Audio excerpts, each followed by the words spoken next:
기독교 절기 가운데 가장 중요한 부활주일이죠. 저 역시도 이 부활주일은 흥분되고 하늘나라에 대한 어떤 부활의 소망을 가지고 있기 때문에 가장 행복한 시간입니다. 제가 지난 한 주간 동안 이제 교회 일들을 이렇게 하면서 부활절 설교를 꽤 준비를 했습니다.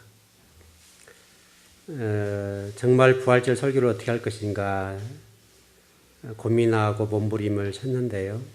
또 설교도 구상하고 또 설교 내용도 정리하고 어떻게 보면 이제 설교에 대한 사투를 벌였다고 하는 시간이죠. 그럼에도 불구하고 제 영혼 속에 들려오는 게 뭐였는가 하면 평안하지 못했어요.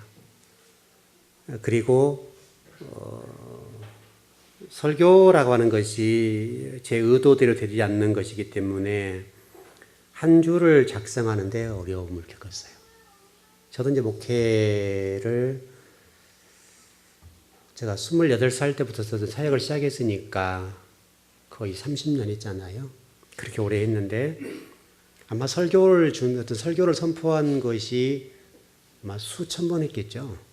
그 정도 했으니까 이런 경우도 그렇게 흔하지 않는 어떤 체험이에요.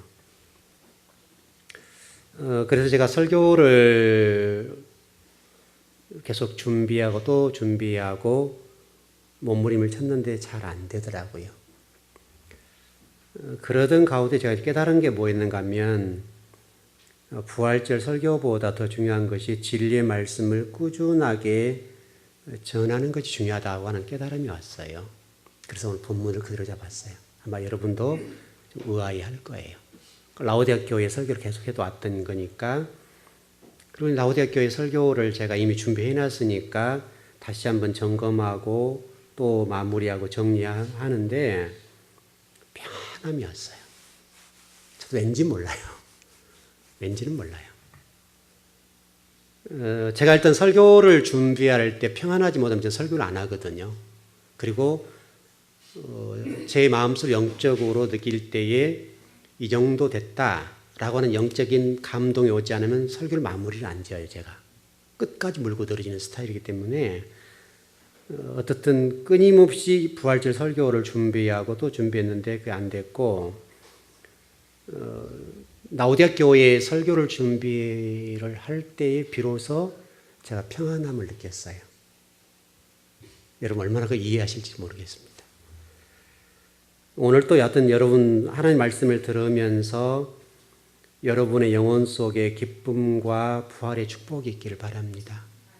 그게 충만했으면 좋겠습니다. 제가 이제 설교를 준비하면서 이런 자료들을 좀 찾아봤는데요. 어떤 이런 자료였습니다. 국제금융시장을 주도하는 투자은행이라고 하는 골드만삭스라는 기업과 글로벌 기업의 컨설팅 업무를 수행하는 전설의 컨설팅 펌이라고 할 수 있는데 맥킨지와 글로벌 리더를 배출하는 MBA 명문 하버드 비즈니스 스쿨이라고 하는 게 있는데 이게 이제 우리 세계의 모든 사람들이 꿈꾸는 직장입니다. 모든 사람이 꿈꾸는 어떤 직장이고 교육기관이고 전 세계 상위 1%만이 갈 수 있는 곳입니다. 전 세계 어떤 인재들 가운데 최고의 인재들이라고 하는 상위 1%만이 갈 수 있는 곳이에요. 그렇다고 한다면 세계 1% 인재들이 모여있는 그 사람들은 평소에 어떻게 했기에 전 세계 1% 안의 인재가 되었을까? 이런 글을 좀 제가 찾아봤는데요. 제가 그 사람들이 얘기하고 있는 얘기를 듣고 저 스스로도 놀란 부분인데요. 우리가 생각하기는 전 세계 1% 인재가 모인 곳이라고 한다면 굉장한 것들이 그들을 만들었다고 생각하잖아요. 근데 그들이 답한 내용들을 좀 보게 되면 한 가지더라고요. 기본에 집중하는 것 이렇게 돼 있더라고요. 여러분도 의외로 생각하지 않습니까? 전 세계의 정말 1% 되는 인재들이 말하는 게 뭐였는가 하면 기본에 집중하는 것이다. 그랬어요. 그 사람들의 성공의 열쇠가 대단한 데 있는 것이 아니라 기본에 집중하는 것이라는 거예요. 여러분 잘 생각하셔야 됩니다. 그렇다고 본다면 성공하지 못한 사람들의 특징이 무엇일까요, 여러분? 기본에 집중하지 않았다는 거예요. 기본에 집중하지 않았다. 인생에 실패하고자 한다고 한다면 기본에 집중하지 않으면 실패해요. 만약에 여러분 인생에 성공하고 싶다고 한다면 기본에 집중하면 돼요. 별것 아닌 것 같이 보이죠, 여러분? 근데 이 기본이 굉장히 중요해요. 이 기본에 충실하면 처음에는 더디고 어쩔지 몰라도 시간이 가면 갈수록 이 기본에 집중했다고 하는 것이 엄청난 결과를 낳아요.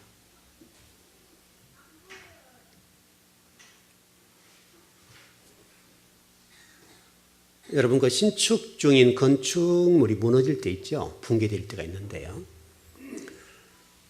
그 사람들이 다 건축 전문가들이잖아요. 근데 건물이 붕괴되는 원인은 뭐죠? 그것은 기본에 집중하지 않기 때문에 그래요.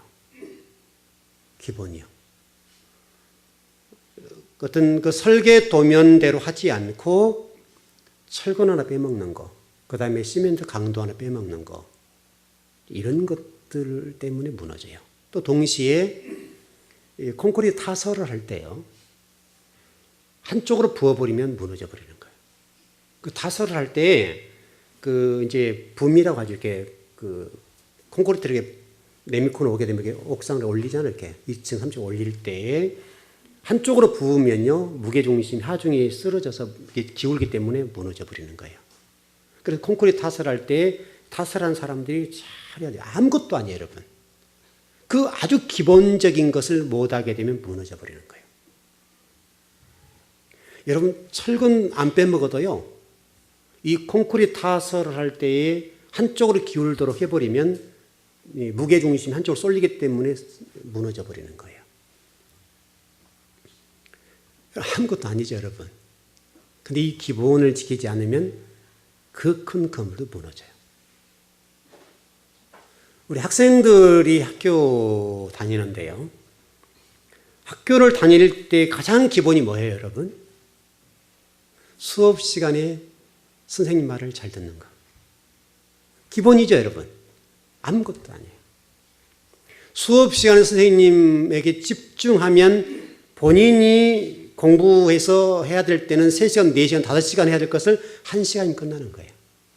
그래서 공부를 잘하는 학생들은 선생님이 공부 가르치는 그 시간에 집중해요.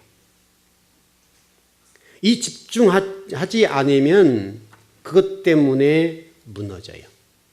그것 때문에 실패해요. 여러분 너무도 간단한 거잖아요. 자, 여러분 우리 교통 문제를 정리해 볼까요?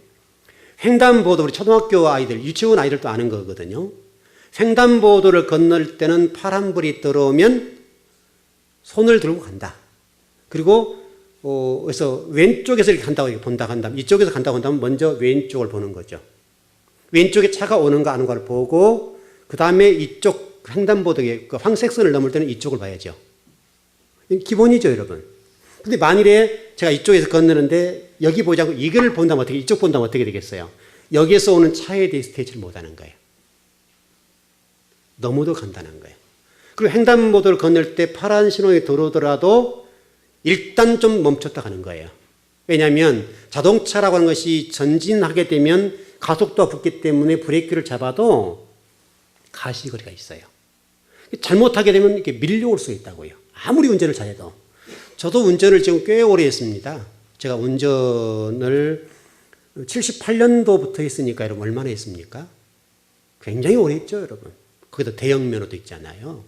운전을 하게 되면 나름대로 일각이 있을 만큼 누구에게 어떤 욕보이지 않을 만큼 운전을 잘해요. 어떤 장소에서 운전해도 어떤 사람의 실력보다 괜찮게 잘해요. 또 제가 군대에서 운전병이었잖아요. 운전을 그렇게 잘한다고요. 그래서 제가 운전할 때 굉장히 조심해요. 기본적인 것들을 준수하려고 애를 많이 써요. 급한 일이 아니면 이 도로상에서 얘기하고는 속도 얘기 있잖아요. 거기서 10%를 넘으려고 하지 않아요. 되도록이면 속도를 지키려고 그래요. 그러니까 좀 답답하죠. 어떤 사람들 보면. 성질 급한 사람들은 목사님 운전 답답하게 하신다 할지 모르는데, 왜냐하면 그 도로에서 얘기할 때 이 도로 전문가들이 그 속도를 유지해야 된다는 거예요. 그게 기본이에요. 우리나라 사람들이 못하는 게 기본을 지키지 않는 거예요. 여러분, 신앙생활에 관해서 제가 여러분들이 이런 가르침을 드렸었어요. 신앙생활할 때 가장 중요한 게 뭐라고 그랬어요, 여러분? 좌도 우도 뒤도 보지 않고 앞을 향해 전진해 가는 거다. 여러분 배웠죠? 신앙생활의 기본 중에 기본이 무엇인가 하면 좌도 우도 뒤도 안 보고 진리 말씀 따라 앞으로 가는 거예요. 이게 창세기 1장 1절 첫 단어의 말씀이에요. 베이트라는 단어를 통해서 우리에게 신앙이 뭔지 어떻게 하는지를 기본적으로 설명해 놨어요. 이게 틀어지면 안 된다는 거예요. 그래서 좌도 우도 뒤도 안 보고 앞으로 가는 거예요. 이게 베이트라는 단어예요. 베이트. 우리 이게 강대상에도 기록되어 있어요. 이게 신앙생활에 얼마나 중요한 기본인지 몰라요. 또 하나 여러분, 창세기 1장 1절에 제가 이런 뭐라고 설명드렸습니까? 창세기 1장 1절의 말씀이라고 하는 것이 하나님의 근본 높으신 뜻과 계획을 하나님의 말씀을 배우고 익혀서 가는 것이 신앙생활이다. 중요한 거예요. 하나님의 높으신 그 근본 뜻, 그 계획과 뜻을 하나님 말씀을 배우고 익혀 나가는 것이 신앙생활이다. 이 두 맞으면 성경 끝나버리는 거예요. 이게 기본 중에 기본이고 이것을 지키지 아니하면 신앙생활을 할 수가 없어요. 하나님 마음에 들 수가 없어요. 근데 우리는 이 기본 중에 기본이라고 하는 이것을 지키지 못해요. 바로 이 부분, 우리 기본 중에 기본이라고 하는 이 부분에 있어서 하나님이 계속 말씀하신 게 뭐예요? 그 기본을 지키기 위해서는 우리가 내 자아를 내려놔야 되는 거예요. 하나님 말씀이 나에게 이렇게 말씀하시면 그것이 아버지 뜻이고 계획이에요. 내 자아, 내 이력서를 내려놓으라. 그래서 모세나 여호수아 창세기 1장 1절에서 하나님이 우리의 주인이다. 그러니 그분이 말씀하시면 그대로 가는 것이다. 그리고 우리의 우리의 생각과 가치관과 의식 구조가 나를 지배하고 세계관이 나를 지배하는데 그거 내려놔야 된다. 특별히 제가 우리 교회에 이제 오신 분들에게 꼭 그 얘기를 드리는데, 우리 교회에서 말씀을 배울 때에 우리 교회는 어떤 사역자들을 사명자를 키우는 교회니까 첫 번째 제가 어떤 새로 오신 분들에게 이런 부탁을 드려요. 여러분이 그동안 성경 공부했던 것들 내려놓으십시오. 그거 내려놓지 않으면 이곳에서 몇 년 동안 고생합니다. 근데 실질적으로 제가 성도를 쭉 볼 때에 보편적으로 3년, 4년은 굉장히 고생해요. 왜냐하면 과거에 배웠던 말씀과 충돌이 일어나요. 왜냐하면 우리에게는 어떤 나름대로 성경 지식이 있잖아요. 그 성경 지식이 있는데 그 성경 지식이 하나님 말씀 그 깊이와 높이와 넓이라고 하는 것들이 무한대거든요. 무한대. 저도 아무리 성경을 공부하고 말씀을 탐구하지만 그것을 다 캐낼 수가 없어요. 제가 죽는 날까지 꿈이 하나 있다. 뭐냐면 창세기만 완벽하게 제가 해석해내는 거예요. 창세기 말씀. 창세기 말씀을 완벽하게 해석할 수만 있다고 한다면 제가 너무너무 좋겠어요.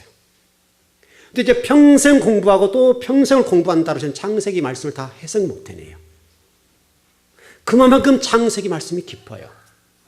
그 깊이와 높이라고 하는 것들은 제가 아무리 파고들어도 또 파고들어도 끊임없이 들어갈 수밖에 없어요.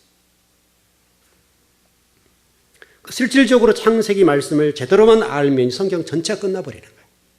창세기 1장 1절만 제대로 해석해도 성경 전체가 다 열려버려요. 제가 지금 나름대로 열어봤는데 그 열어본 것이 끝이냐? 그러지 않을 거예요. 앞으로 저도 이 창세기 1장 1절을 얼마나 열어볼지는 몰라요. 끝없이 들어가는데 한없이 들어가는 거예요. 그래서 하나님의 그 깊은 진리 말씀이라고 해서는 끝이 없고 그 높이와 넓이라고 하는 것은 우리 인간의 어떤 지식과 그 지혜로는 도저히 어찌할 수 없는 말씀이에요. 여러분과 제가 신앙생활하는 데 있어서 중요한 것은 나의 이력서를 내려놓는 거예요. 나의 이력서를 내려놓을 때에 하나님이 일해 주세요. 근데 우리 이력서를 내려놓는 것이 그렇게 어려워요. 모든 것을 다 내려놓을 수 있는데 우리 이력서, 우리 이게 안에서 딱 박혀있는 이거요. 이거 내려놓는 것은 굉장히 어려워요.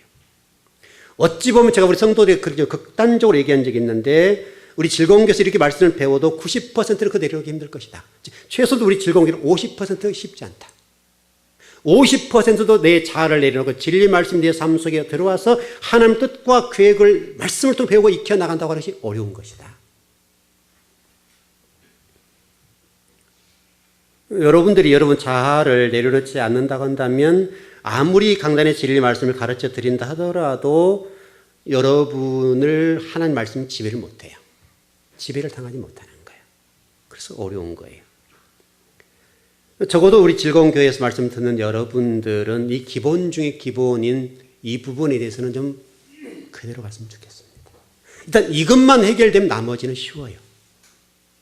이 기본 중에 기본이라고 하는 이것을 제대로 할 수 있다면 나머지는 간단한 문제예요. 말씀대로 순종하면 되거든요. 말씀대로. 여러분 지난 수요일날 제가 다바르 강좌를 하면서 열왕기상 13장 11절 말씀을 가르쳐 드렸습니다. 아마 기억하시죠 여러분? 우리는 여과 없이 가감 없이 열왕기상 3장 11절의 말씀, 특별히 지혜라고 솔로몬의 지혜의 말씀에서 한 번도 의심해 본 적이 없어요. 하나님께 솔로몬이 은혜를 받아서 하나님의 지혜를 공급받았다. 하나님의 솔로몬이 말씀하셔서 1000번째를 드렸잖아요. 솔로몬 1000번째를 드리게 되니까 하나님이 너무너무 기쁘셔가지고 여러분 생각해 보세요. 한 번 예배를 드리는데 1000마리의 제물을 올려드렸다고요. 지금 시대로 이걸 환산한다면 어마어마한 거예요. 지금 시대로도. 여러분 소 1000마리면 얼마고 양이 1000마리면 얼마입니까 여러분? 굉장한 거예요. 굉장한 거예요. 쉽지 않아요. 여러분들이 아무리 신앙이 좋아도요. 소 1000마리 드리기 어려워요. 일평생 드려도 어려운 거예요. 그래서 솔로몬은 한 번 예배를 드리는데 소 1000마리를 드렸다고요. 소 1000마리. 엄청난 거예요. 하나님 너무 좋으셨어요. 그리고 하나님이 솔로몬에게 말씀하시기를 내가 너에게 무엇을 주었으면 좋겠니? 물었을 때 하나님 지혜를 주세요. 그랬다는 거예요, 여러분. 그리고 그 뒤에 나와 있는 말씀들을 우리가 열어보면 이 두 여인의 자녀들 문제로 판결 문제가 나와요. 그래서 이것이 솔로몬의 명판결이다 그래요.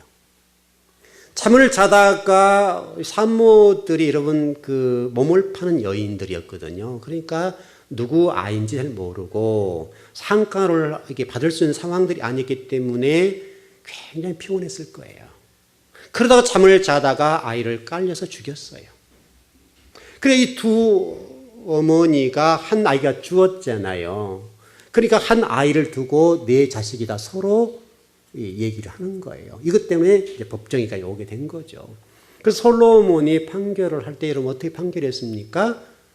그렇다고 한다면 이 아이를 찢어 나누자 이렇게 한 거예요. 그러니까 한 엄마는 그렇게 하자는 거예요. 진짜 엄마는 그럴 수 없고 내 아이 아니다. 저 엄마한테 주어라. 이런 진짜 엄마 얘기죠. 그래서 솔로몬이 판결을 내리기를 이 여인에게 이 자식을 주어라. 이렇게 판결했다는 거예요. 그래서 이 솔로몬의 지혜가 너무나 뛰어나다. 이런 얘기입니다. 논리적으로. 여러분요, 이 솔로몬의 지혜라고 하는 것들을 우리가 잠깐 생각해 봤을 때 우리 학생들의 입장에 보면 그거요, 그냥 지혜 아니더라도 인간적인 입장에 충분히 풀어낼 수 있는 얘기라고요.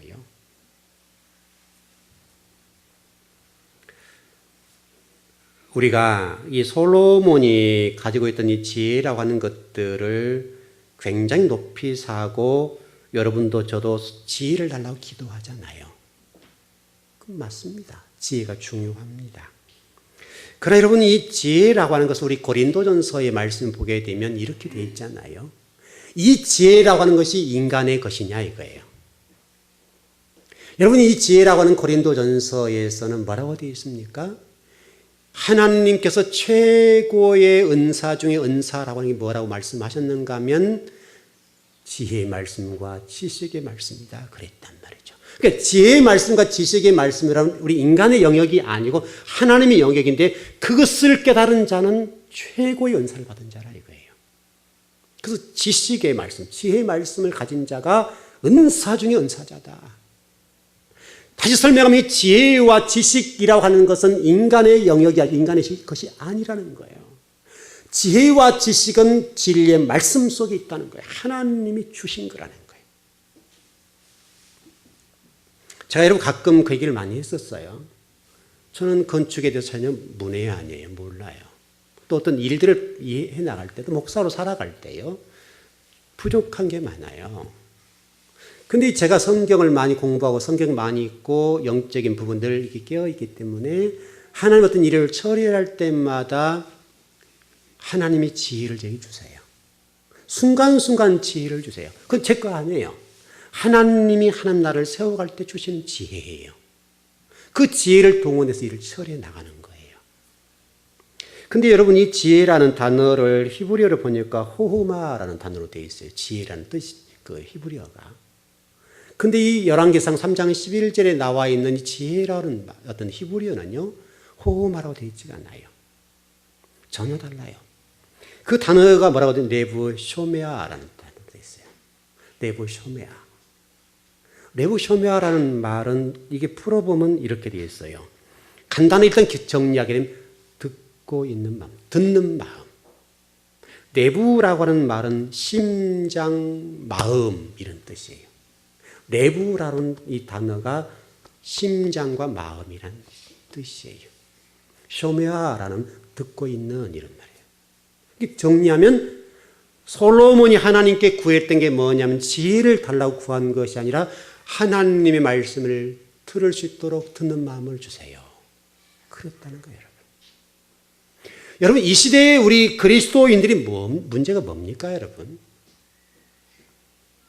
우리 지혜가 부족한, 지식이 부족합니까, 여러분? 여러분, 하나님 말씀을 모릅니까, 여러분? 여러분, 2000년 전에 예수님 당시에 제자들 수준보다 여러분이 훨씬 높아요. 여러분이 어떤 성경 말씀에 관련된 그 지식의 수준은요, 그때보다 훨씬 높아요. 우리가 지금 이 머리 정도로 여러분 성경 지식은요, 박사 수준이에요. 저도 우리 즐거운 교회에서 말씀을 배웠던 여러분들의 성경에 관련되어서는 어느 누구에 뒤지지 않고 신대원생 목사님, 웬만한 목사님도 훨씬 많이 알아요. 그럼 우리가 성경 말씀 몰라서 하나님의 나라와 하나님의 뜻과 계획을 이루지 못하냐 이거예요. 중요한 그게 아니에요. 하나님의 음성을 듣지 못하고 하나님의 말씀을 듣지 못해서 문제지 내가 성경을 몰라서 지식으로 몰라서가 문제가 아니라 이거예요. 지금 이 시간 하나님 나에게 무엇을 말씀하신지를 몰라서 문제잖아요. 근데 중요한 것은 이 쇼메아란 이 문법이 뭔지 아세요? 현재형이에요, 현재. 지금 네가 하나님 말씀을 듣는 마음이 있느냐 없느냐 이게 문제지 성경 지식이 없어서 문제가 아니라는 거예요, 여러분. 여러분과 제가 지금 생각할 때 지금 하나님 말씀이 여러분에게 들려지고 있는가 그렇지 않는가를 점검하셔야 돼요. 하나님의 음성이 나에게 지금 들려지고 있느냐 없느냐 이게 중요한 문제라. 그래서 솔로몬이 구한 게 하나님의 말씀을 들을 수 있는 마음을 주세요. 하나님이 너무너무 좋아하신 거예요. 그 무엇도 구하지 않았다 그랬잖아요. 네가 부도 구하지 않고 지혜도 구하지 않고 장수도 구하지 않았다. 쉽게 해서 우리가 필요한 어떤 것을 구하지 않고 하나님의 어떤 영역의 것들을 구하게 되니까 하나님을 이렇게 바라보는 마음과 진리를 깨닫는 마음, 하나님 말씀을 어떤 이해하는 마음을 달라고 하니 하나님 너무너무 좋으신 거였어요. 그래서 하나님이 말씀하시기를 네가 하나님 말씀을 듣는 마음을 달라고 하니 내가 너에게 부도 주고 명예도 주고 내가 너의 건강도 줄 것이다. 장수의 복도 줄 거야. 여러분 이게 신앙생활이잖아요, 여러분. 솔로몬이 그렇게 구한 모습을 보고 하나님 너무너무 좋아하시는 거예요. 여러분이 지금 하나님 앞에 구하는 것들이 무엇입니까, 여러분? 여러분이 구하는 것이 부입니까, 명예입니까, 성공입니까, 세상적인 어떤 그 무엇입니까, 여러분? 하나님께서 여러분이 원하신 게 뭐냐면 하나님의 말씀을 들을 수 있는 마음을 달라고 기도하는 그것 아니냐 이거예요. 이 부활절 아침 이 시간에 하나님이 저에게 진리의 말씀을 전하는 것이 더 중요하다라고 말씀해 주시는 것. 제가 부활절 설교를 준비하기 위해서 몸부림치고 몸부림칠 때 하나님 말씀을 열어주지 아니하시고 하나님께서 말씀 전하는데 계속 꾸준하게 말씀을 대언케 하는 그 놀라운 인도하심. 너무너무 답답하고 저의 영혼이 너무너무 가까워서 견딜 수 없도록 말씀을 열어주지 아니하신 하나님. 제가 지금까지 전해왔던 말씀을 들고 준비하고 몸부림칠 때 말씀을 열어주시면서 평안을 주셨던 그 하나님. 지금 이 시대에 가장 중요한 것이 무엇인가 하면 하나님의 말씀을 듣는 그 마음을 갖는 것이 무엇보다 중요하다는 거예요, 여러분. 이게 여러분 신앙생활의 기본이에요. 이게 여러분 기본이잖아요, 기본. 신앙생활 여러분 이 시간 와서 무슨 세상적인 무엇을 듣기 위함이 아니잖아요, 여러분. 하나님의 음성을 듣는 것이 가장 중요하잖아요, 여러분. 기본 중의 기본이고 신앙의 기본 중의 기본이잖아요. 우리가 이 시간 모여서 예배 드릴 때 부활절 우리 주님께서 부활하셨습니다. 여러분이 한 복 주실 것입니다. 이게 중요한 문제냐 이거예요. 하나님은 그게 원치 않는 거예요. 하나님이 원하시는 저와 여러분이 다시 기본으로 돌아가서 진리의 말씀을 붙잡고 하나님의 말씀을 듣는 그 마음을 갖는 것이 부활의 아침에 가장 중요한 거라 이거예요. 신앙생활에 실패하는 첫 번째 이유가 무엇인가 하면 말씀을 듣지 못한 것, 들려지지 않는 것, 하나님의 음성이 들리지 않는 것, 그것이 실패의 첫 단계예요. 적어도 오늘 여러분이 부활주의를 맞이해서 하나님의 음성이 들려졌으면 좋겠습니다. 최고의 복이에요. 여러분이 하나님 마음을 들은 하나님 말씀을 들을 수 있는 마음만 있다는 하나님이 솔로몬이 말씀하셨던 것처럼 네가 그 구하지 않았기 때문에 인간적인 땅에 있는 것들을 구하지 않았기 때문에 하늘의 것을 구했기 때문에 내가 너에게 복도 주고 장수와 명예도 줄 것이다. 여러분 그 속에 다 포함되어 있잖아요. 하나님 말씀을 듣는 마음 속에 이 세상적인 다 포함되어 있잖아요. 여러분 적어도 여러분 지혜로운 분들이고 어떤 신앙생활을 제대로 한 분들 같으면 부를 구하지 않고 명예를 구하지 않고 장수를 구하지 않는다 할지라도 여러분이 하나님의 마음에만 합한 하나님 여러분 부어주지 않겠냐고요, 여러분. 여러분 그러지 않습니까, 여러분? 신의 직장이라고 하는 곳에 다니는 사람들의 특징이 기본에 집중하는 것이라고 말씀해 주셨던 것처럼 신앙생활의 기본 중의 기본은 말씀을 듣는 것, 하나님의 말씀을 듣는 마음을 갖는 것이 기본이에요.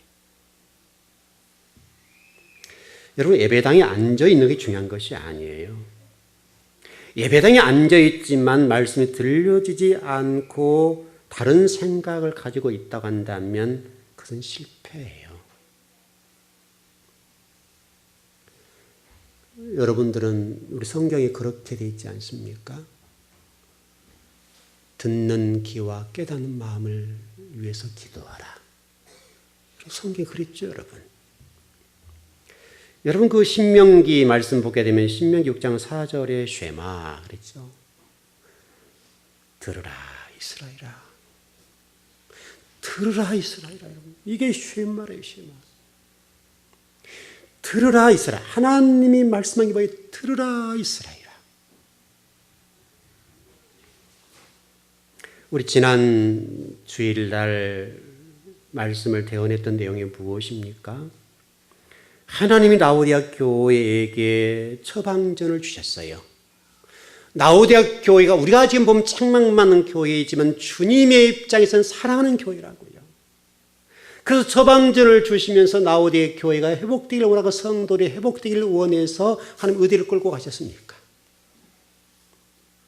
영광로로 끌고 갔죠, 여러분. 그래서 잿물 속에 튀겨내는 것이죠. 그래서 표백시켜버린 거예요. 얼마나 고통스러워요, 여러분. 그 양잿물 속에 집어넣어서 표백을 시켜버리니까 여러분 죽음의 고통이란 말이죠. 그런데 하나님이 그것이 처방전이라는 거예요. 그것이 라오디아 교회를 살려내는 길이라는 거예요, 여러분. 오늘은 두 번째입니다. 라오디아 교회와 현대 교회를 살려내는 두 번째 처방전은 오늘 18절에 나와 있는 말씀인데요. 흰옷을 사서 벌거벗은 수치를 보이지 않게 하라 그러고요. 여러분 이게 무슨 말씀인가요, 여러분? 라오디아 교회 공동체의 정체성을 회복하는 것이고 흰옷을 더럽히지 말라 이런 얘기거든요. 근데 여러분 성경에 보면요. 실질적으로 라오디아에 책망받는 교회였는데요. 책망받는 교회였다면 강단의 진리가 선포되지 않았다는 전제가 깔려 있어요. 그럼에도 불구하고 여러분 골로새서 4장에 보게 되면요. 라오디아 교회의 성도를 소개하는 말씀이 있어요. 거기에 보게 되면 몇 사람이 등장해요. 이름이 잘 나와 있지 않고 한 사람만 이름이 나와 있고요. 형제와 여자 이렇게 나오고 한 사람 여자의 이름이 나왔어요.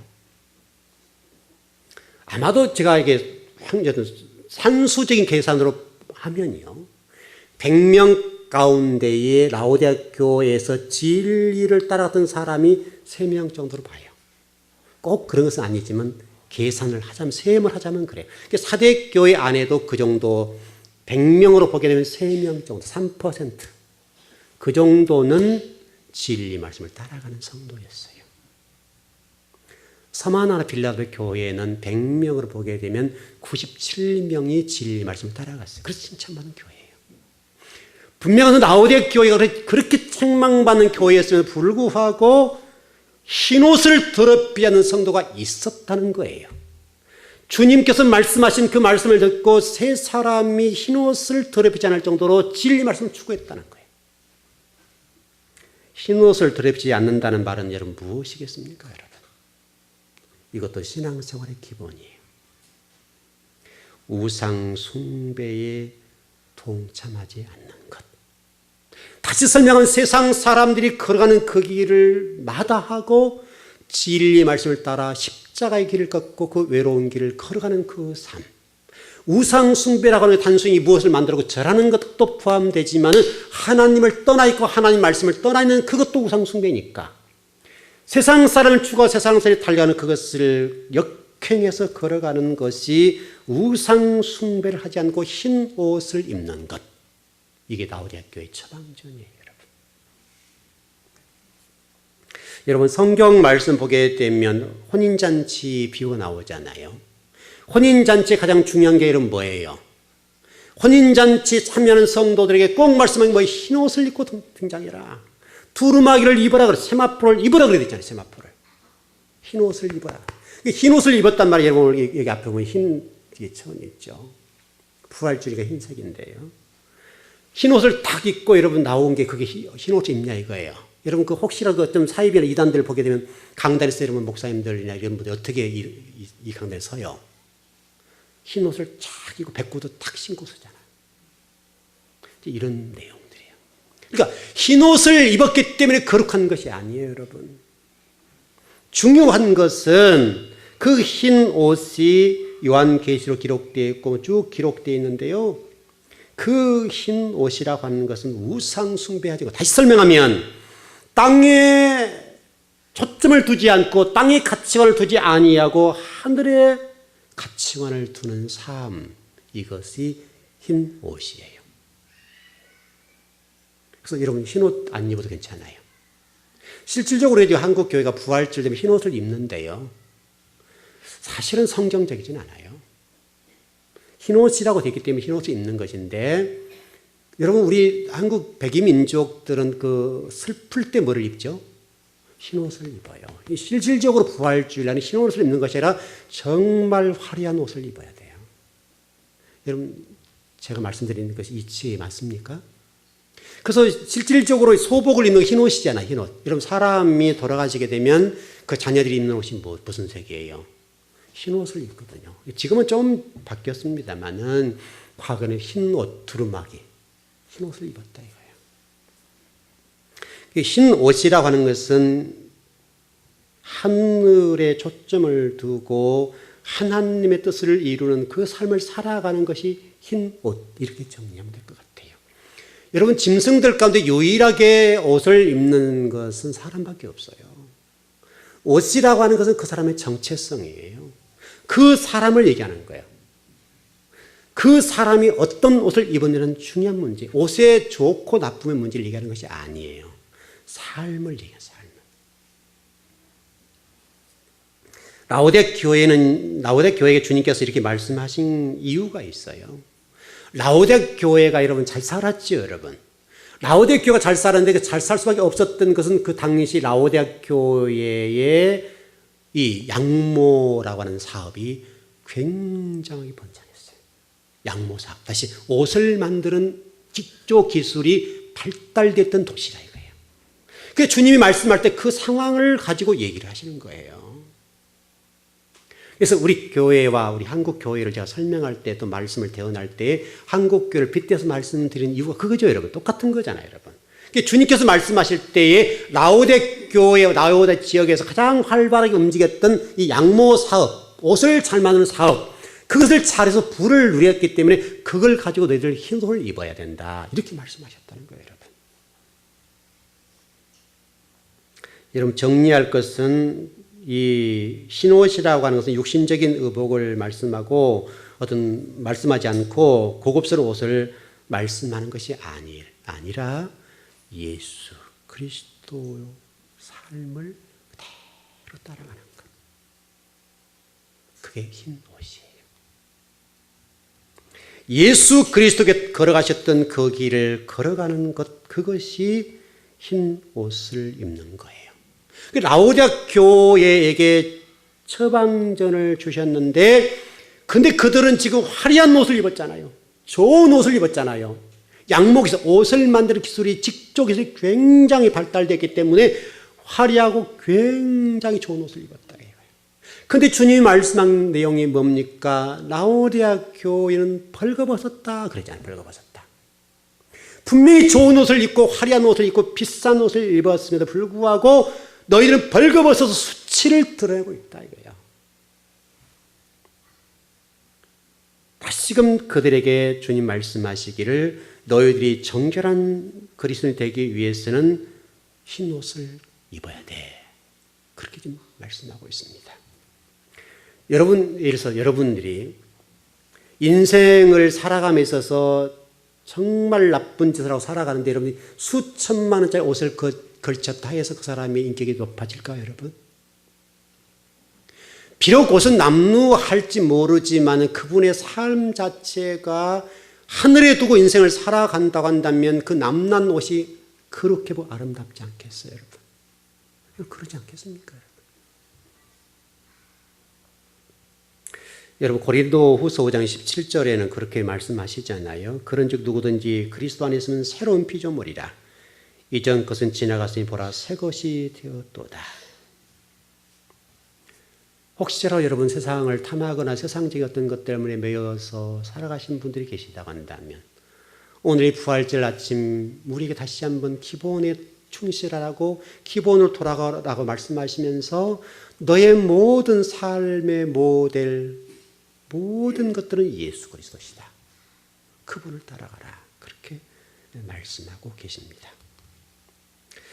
예수 그리스도가 아닌 삶들은 결국 성경에서 말씀하고 있는 거 보게 되면 그것이 벌거벗은 삶이다라고 하는 거예요. 아무리 여러분이 세상적으로 성공한다 할지라도 진리의 말씀을 따라가지 아니하고 진리가 요구한 대로 인생을 살지 않는다 한다면 그것은 벌거벗은 것이라는 것을 잊지 않았으면 좋겠습니다. 우리가 지금 아무리 좋은 옷을 입고 아무리 화려한 어떤 것들이 있다 할지라도 주님 보실 때는 우리가 벌거벗은지 몰라요. 적어도 우리 즐거운 교회에서 말씀 먹는 여러분들은 다시 한번 이 부활절 아침에 기본으로 돌아가서 진리의 말씀을 듣는 마음이 있었으면 좋겠습니다. 이것만 회복한다고 한다면 우리 부활절 메시지는 성공입니다. 정말 여러분이 하나님의 나라에 초점을 두고 진리에 초점을 두고 땅에 매이지 않고 하나님의 음성을 듣는 일 초점을 두고 그 마음을 달라고 기도하고 있다고 한다면 여러분 오늘 이 부활절 아침 너무나 복된 시간입니다. 여러분의 귀가 열리고 마음 문이 열려서 진리 말씀이 들려졌으면 좋겠습니다. 진리 말씀이 여러분을 지배했으면 좋겠습니다. 그게 부활절 아침에 여러분을 주신 주님의 메시지입니다. 기도하겠습니다.